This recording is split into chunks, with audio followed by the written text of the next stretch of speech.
चेष्टामस्करी सुरू असताना झालेल्या वादातून एका तरुणाच्या डोक्यात दगड मारण्यात आला।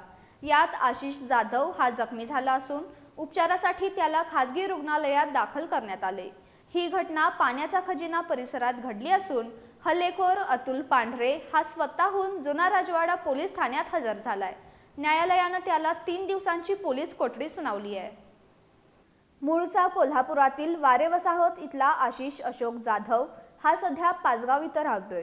गुरुवारी सायंकाळी तो त्याचा वारे वसाहत इथला मित्र अतुल पांडुरंग पांढरे याच्यासोबत पाण्याचा खजिना इथल्या नंगिवली दर्ग्याच्या परिसरात बोलत थांबला होता।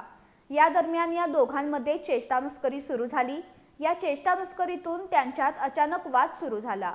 त्यावेळी अतुल पांढरे याला चेष्टा सहन झाली नसल्यानं रागाच्या भरात त्यानं आशिष जाधव याच्यावर दगडानं हल्ला केला। त्यानं आशिष जाधव याच्या डोक्यात दगड मारल्यानं आशिष जाधव गंभीर जखमी होऊन रक्ताच्या थारोळ्यात जमिनीवर कोसळला। ही बाब निदर्शनाला येताच अग्निशमन दलाच्या जवानांनी पोलिसांच्या मदतीनं जखमी आशिष जाधव याला उपचारासाठी सीपीआर रुग्णालयात दाखल केलं।